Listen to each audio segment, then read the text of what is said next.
Warning! This video contains even more clips of spiders than my previous Arthropod run. If you are an Roberto or have the arachnophobic gene, I highly advise you skip this episode. Now, a few months ago I made a run using Carapacean, Nepterans, and Temnocerans in Monster Hunter Stories 3. In Stories 1 and 2, these monsters all appear, but only the Nerscyllas are available as monsties, while the others can be turned into armors. Because these monsties and equipment appear only in Chapter 3, this means this run cannot start until I reach the Perennial Pass. The rules of this run are as follows. Arthropod monsties only, no items in battle except for paint box, no duplicate monsties, no changing in monsties element, and finally, unless forced to by the story, I can only use few skills from Arthropods. I will also give Quropeco a pass, his call only speeds up runs, not make them easier by granting otherwise inaccessible treasures. As usual, I write my script as I go along with my runs, meaning I have no idea how easy or hard this challenge will be. Before I begin, it is important to mention I had a rule change during the run. At first, the no item rule had a no miss stipulation, which I decided to remove. It did not make things hard, it only made it more RNG reliant and unfun. And if I was looking for an RNG run, I would do a Pokemon metronome only run. Which I will never do because I hate unreliable RNG. Starting the run, I create my character based on the Shrouded Nerscylla, so our little Nerscylla princess will be accepted by our kins. Now, as mentioned previously, the run doesn't start truly until we defeat the Kezu, meaning we'll be fast forwarding a lot. But I am still bound by the challenge's rules. But I will also give myself these temporary rules. I am only allowed the starting new equipment and the starting Velocidrome. I cannot face any unique side quest monsters. These are for my Nerscylla to hunt. And I will allow gene transfer only on my Velocidrome.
Picking my fangs from all the Kizu remains, we finally reached the Perennial Pass, officially starting to run.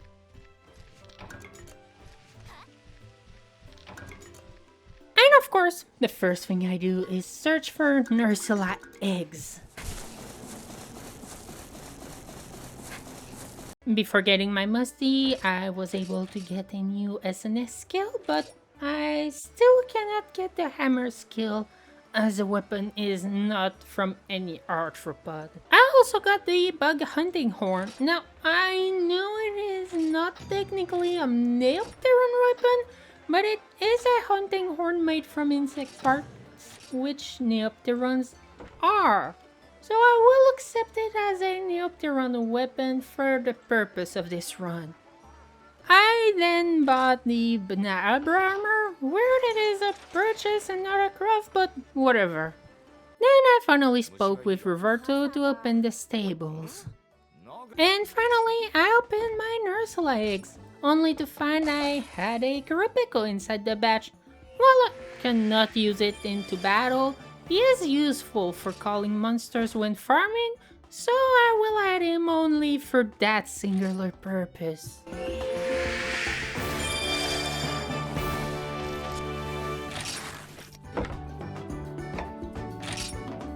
Not satisfied with only one Nerscylla, I went ahead and got myself a Shrouded Nerscylla so I can probably create more of you.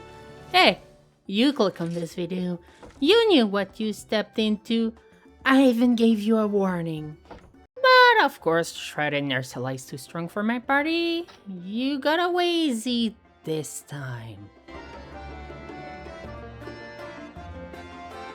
And when I was about to go fight the unique Velocidrome, I found yet another undoable quest. Though Nerscylla was still level 1, the cunning raptor was made into the unwise cocoon of melted meat. It is a myth that spiders feed off of blood. They will actually cocoon their prey while their venom melts them from the inside before sucking out the remaining soup, leaving only a dried up exoskeleton in its place.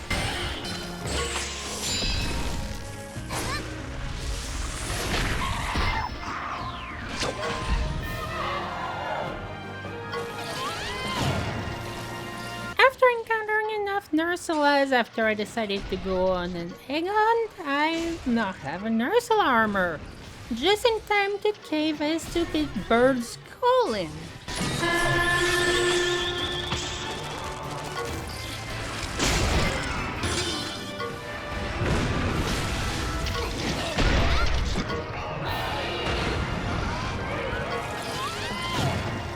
This mill granted me a brand new skill too.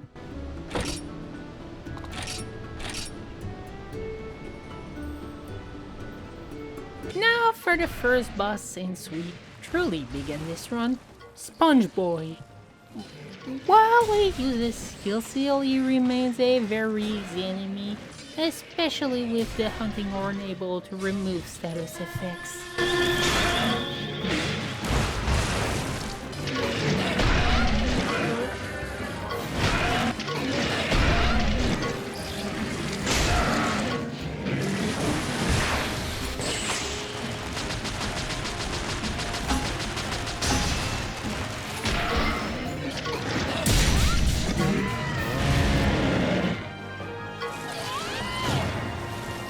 Because I now know for sure my adorable spider is caught up to level, here are the party stats.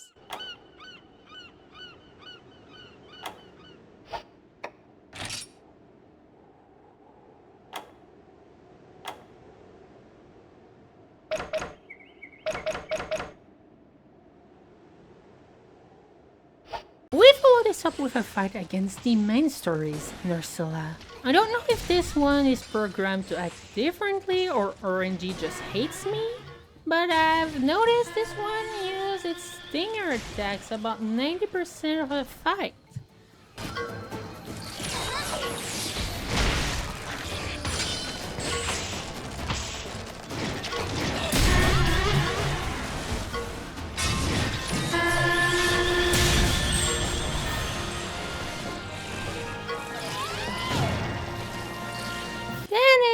Crier, an annoying fight due to Quropeco's ability to call large monsters.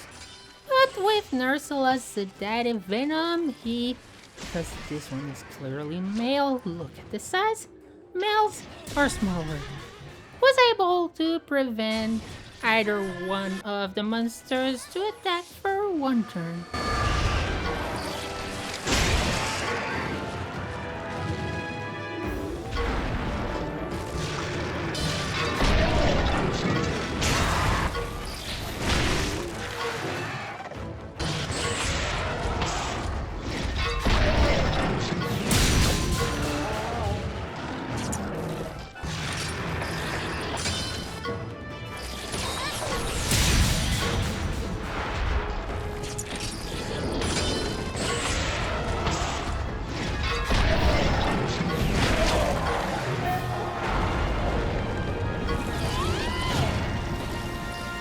Was followed by a Daimyo Armitor, a very sleepy one at that, showing us even in the very first game, Nerscylla was kind of broken.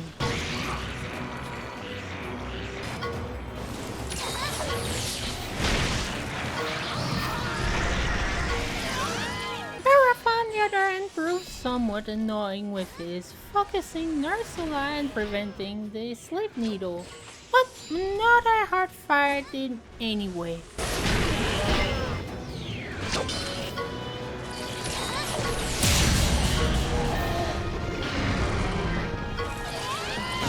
Before going forward, I decided to go hunt a tigress for his eggs, hoping one of his genes might help.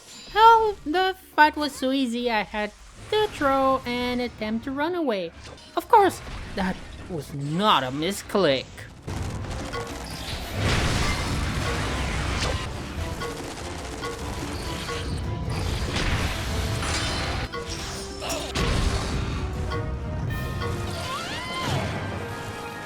And of course, I didn't had no tigrex egg. Just my luck.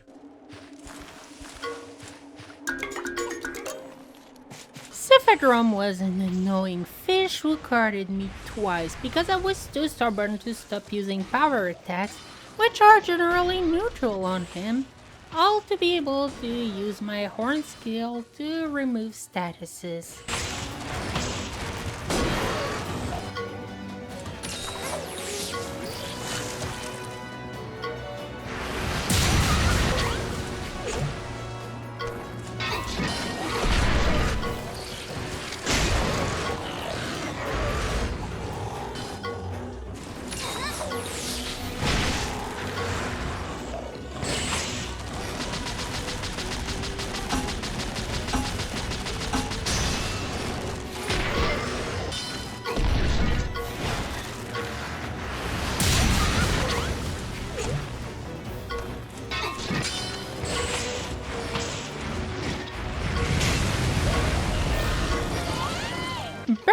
X followed right after and he proved he is a thinky boy, not a sleepy boy. He thinks, therefore he is. Insomniac.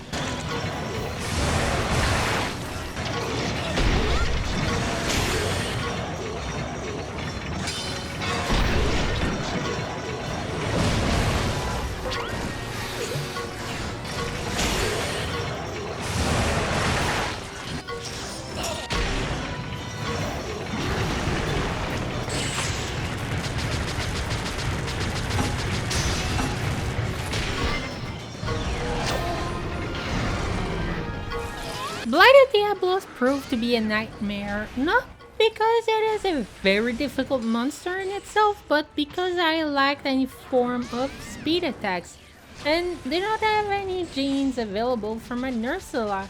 I gave him a Langombi's Ice Toss, thinking it was a speed attack, but I was proven wrong. In the end, it took me 3 attempts before I finally defeated this horny bastard.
added Shrouded Nerscylla to my party as well as Blue Yinkuku to destroy the boulder, as no Nerscylla can break rocks, meaning I would be soft-locked without it. After a bunch of annoyingly long cutscenes, I finally get Rafa and fly towards the volcano, where I intend on getting a few genes before hunting unique monsters. While searching for eggs, I managed to get a few new moves. Now it was time to clear out some of the monsters I had left behind, starting with the Unyielding. The first few turns I used my Shrouded Nerscylla until he took too much damage and switched to my Nerscylla, where I would attempt to sleep and wake up with Sleep Chaser.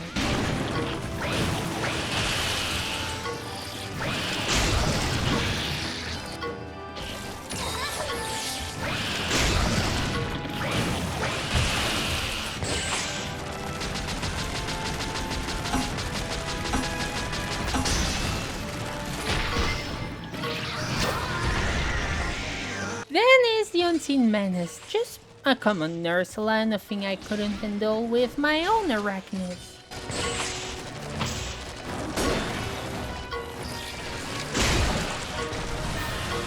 The Ambusher is next, a Shrouded Nerscylla. Simple, sleep it, then Sleep Chaser. None, no complications.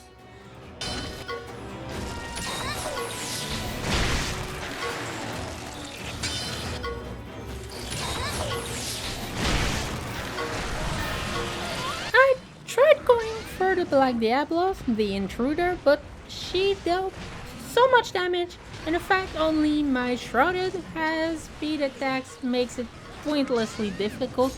I decided to leave her for later.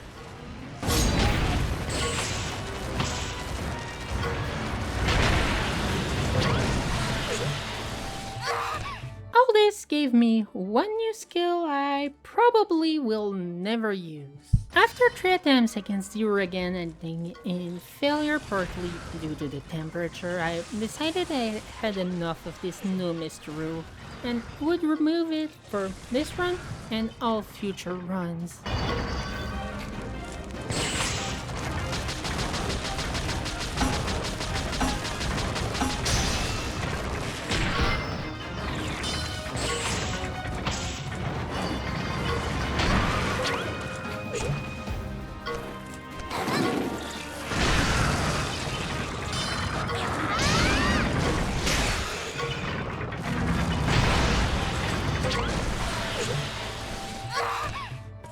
Attempt was finally the winning attempt. Now, even with the miss, Uragan was not an easy fight.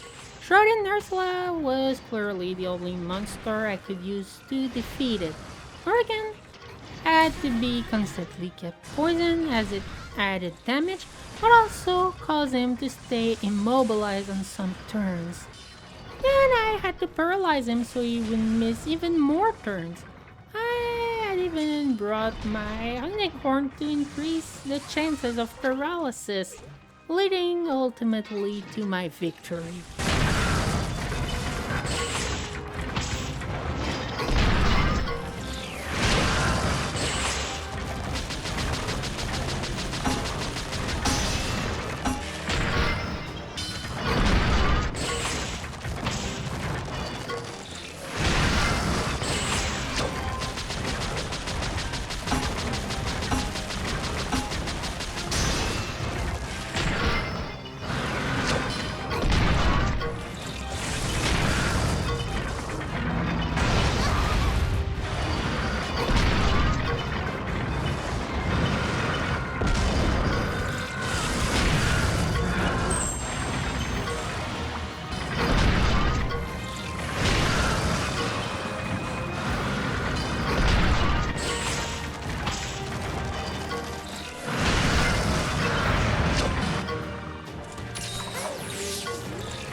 left enough EX with his 2-shotting fireballs, leading me to 2 cards.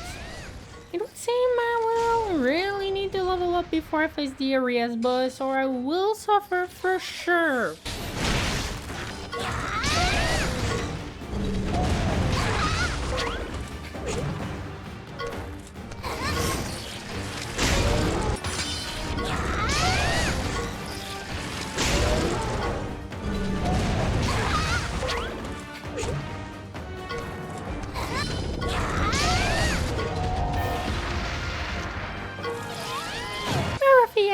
Is back and I decided to throw, it seems. I had to not realize Barov was going to use power moves when covered in mud and lost 2 cards for that silly mistake, but I got myself up before it was too late and won first try.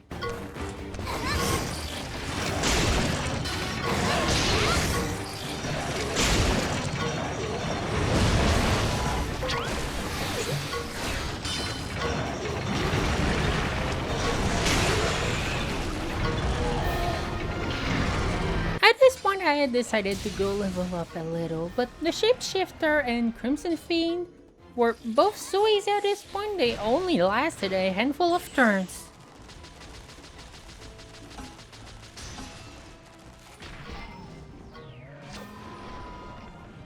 I tried to Poison Bloom, but still can't seem to find a logic in what attack she uses or when she counters.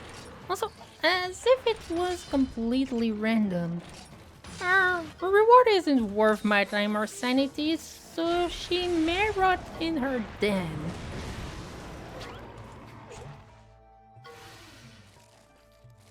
I gave the intruder another try, and it was much easier now that I have properly leveled monsties with access to all attack types. I would even say she was easy and made far more sense than that pink bozo.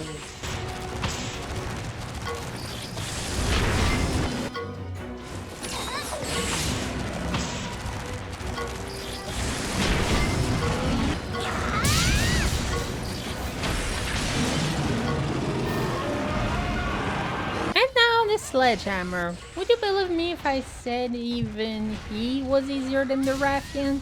Sure, he has double attacks when mad and uses both power and technique, but most of the attacks he uses are power style, and he seems to only target one party member.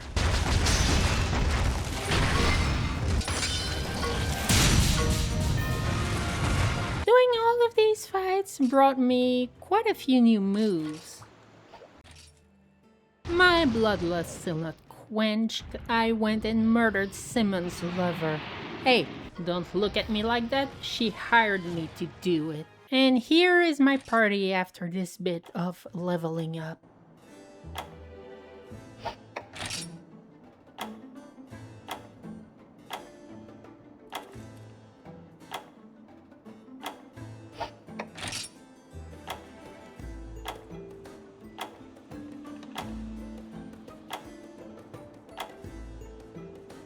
Ragnaktor EX is next, and wouldn't you know it, this asshole was once again a fucking wall. They always are, because fuck me. It took me 10 attempts before I murdered the bastard, and mind you, I knew the gimmick. Ragnaktor will always start with a Dragon Breath attack, followed by a tech attack. From there he alternates between speed and tech every turn. If he uses a typeless attack, it also counts in the alternation.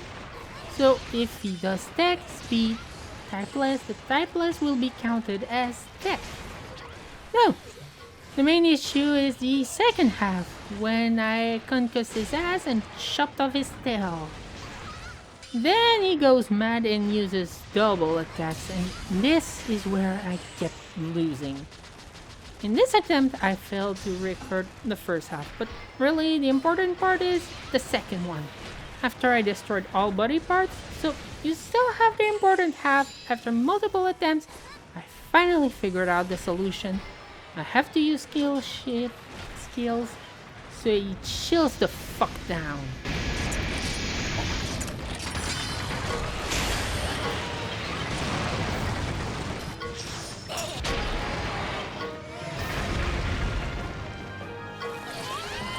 of all, I swear to the fucking abyss, go away, or I will grant you the blessing of arachnophobia, you piece of edgy shit. We follow up with some common catcha-wetcha. The fight started poorly because I assumed Ketcha would focus more on technique, but it seems he focuses on speed instead. Or I got unlucky. Doesn't matter, I stabbed him into an internal sleep.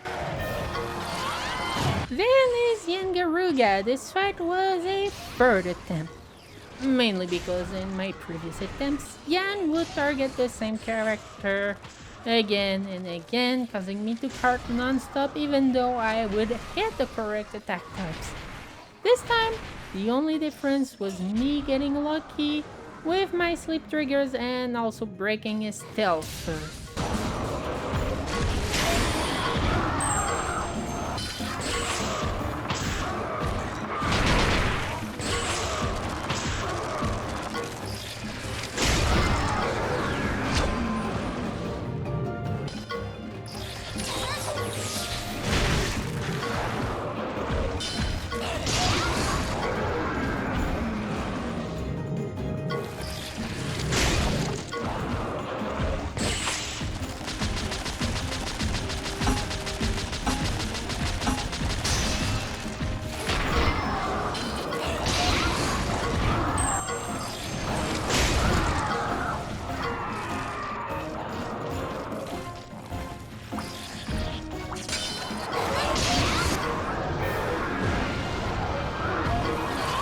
After 2 attempts on the Xenogar fight, I realized why I was taking so much damage was related to my lack of thunder resistances, so I will go level up a little before trying again. While leveling up, I decided to attempt Dibley's quest and fought the Fetid Sting, taking 2 cards while I was there attempting to understand his mechanics.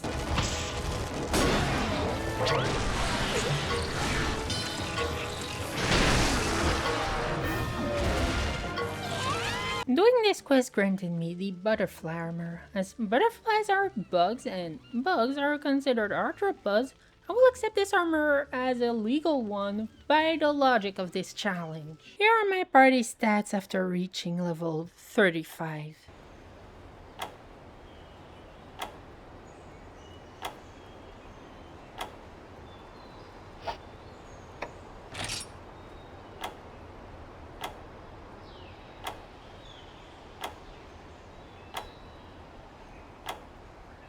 Returning to Xenogar, I managed to win on my first try after leveling up, but still took me 1 card and nearly carded a second time. Why do I have this ominous feeling the final boss require me being level 60?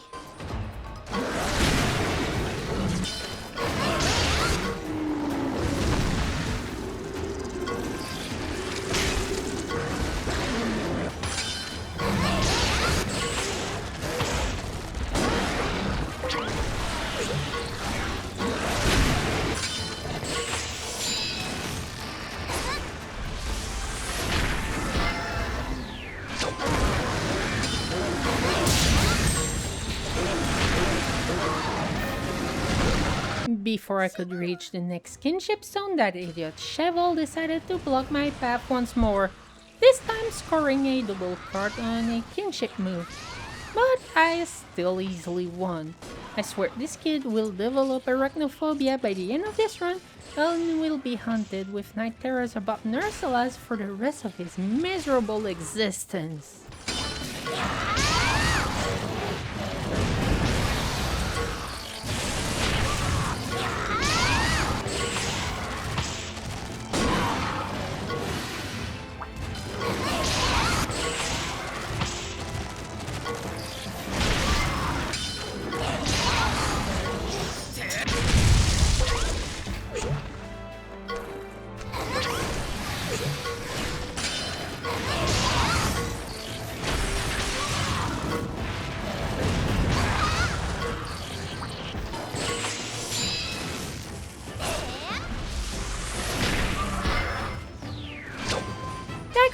T-Rex was a first try, but sweetie Kidna was it a close one.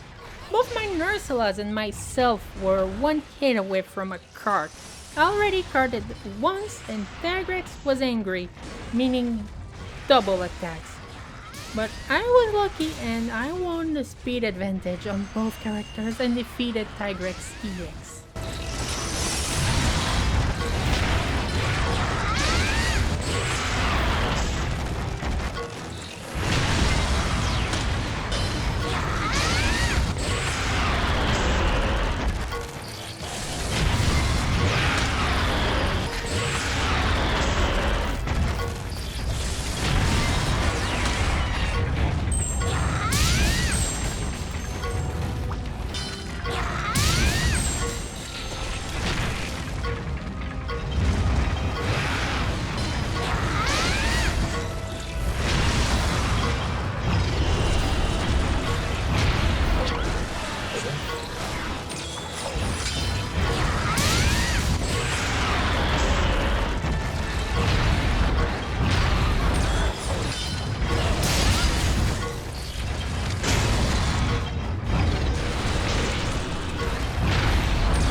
Chris was a fifth try, and it was another close one. I knew what the gimmick was once again, but all failed attempts were due to my monsties doing something so dumb I would lose my hearts needlessly. Like one using speed seal while laggy was in tech resonance, meaning only technique attacks. Only to then change to my Shrouded and be met with a speed attack. Like I said, this was a very close one. Only one because I outsped the boss when I was at 1 health and 1 heart left.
a second try, but this fight is still unfair. Now, Kieran will mostly use speed attacks, which is fair enough, and he has access to all 3 attack types.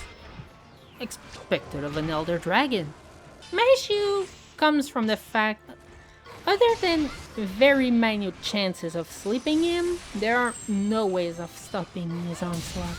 He will use 2 attacks when mad and 3 if his horn is unbroken, of which these attacks include multiple typeless attacks, one of which is an AoE. You better pray to your Sapphire Star he doesn't start spamming his AoE attack, or you are fucked.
Well, after that display of ineptitude, I wouldn't be surprised Shovel develops agoraphobia instead. What an idiot.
Ogre was a third attempt, mainly because of poor RNG, like him using an unexpected attack type at the wrong time. And for the third time this run, this fight was won by outspeeding the boss, as he would have carded me a third time if I had not defeated him on the last turn.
After 6 attempts against Brachydios, at the same level I fought the final boss in my birdwaving run, I decided it is time to level up some more, especially how this game is as balanced as my plate of spaghetti. There's always too much pasta for the amount of sauce. Like, the game tells you, this monster can no longer use power attacks. Only for the bastard to start spamming power attacks right after. Or how the monster is the one attacking you first in the head-to-head. But if you fail or get neutral results, he will counter you.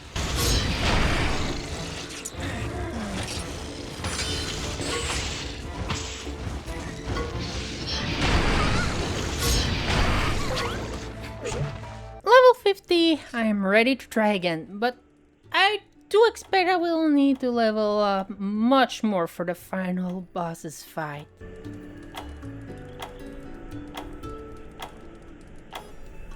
Finally, on the second try after my return, meaning my 8th total try, I defeated that fucker using the power of blasting his dumb face with ice.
Then, it's Pico. In my opinion, this fight is the peak of this game. No bullshit mechanics, the monster throws enough curveballs to keep you on your toes and hits hard enough to crack you if you mess up. He has a ton of health, meaning more chances for mess ups.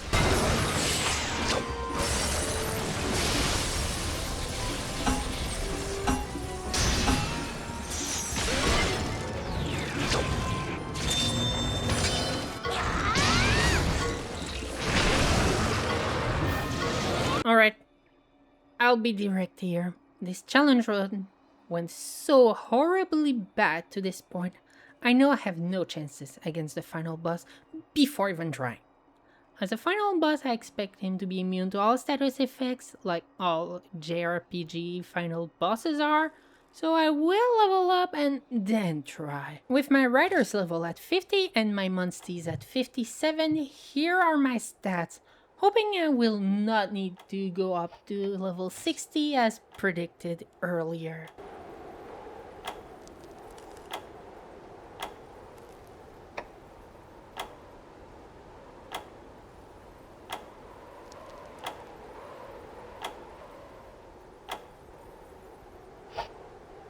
Deadeye Rafa never is the issue in this fight and is quickly dealt with.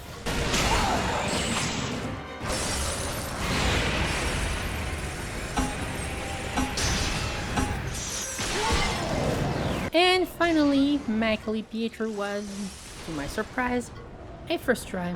I am genuinely impressed I was able to defeat this boss so fast, especially how I was double carded from the beginning. But I will not reject this. Now, unlike the bird run, I decided I would not hold back on using kinship skills, and instead I would jump on my monstie ASAP and blast the boss away. Something that saved me from an instant defeat against the boss's own ultimate move.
And this is how ends my Arthropod run. To be honest, I felt the Nerscyllas were far weaker here than they later become in Stories 3, especially how they are overly reliant on status effects activating, but like all JRPGs tend to do, most bosses are either super resistant or outright immune to all status effects. By the end, I admit I might have gone overboard with my leveling, but with how bad things went, I expected needing a lot more levels before this would become doable. With that said, thank you very much for watching. Please remember to leave a like, comment, and subscribe if you want more content like this one.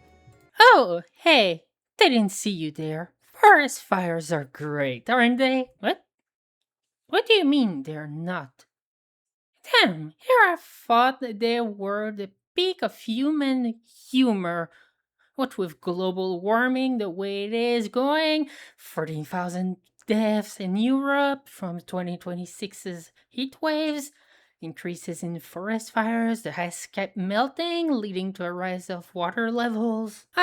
Could also go on about the countless incoming issues this will create, such as mass migrations from countries becoming inhabitable, extreme weather, and so on.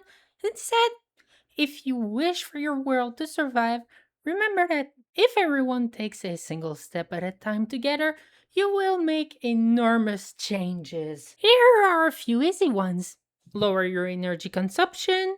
Instead of using your car, use public transport or even walk. Throw less food away and compost your leftovers. Grow more plants, preferably native ones. These are only a few things you can do to help the environment recover. Far more can be found through simple searches online. And if you refuse, well, humanity shall die and we monsters shall thrive in your place in an age of monsters, free from your genocides and pollution.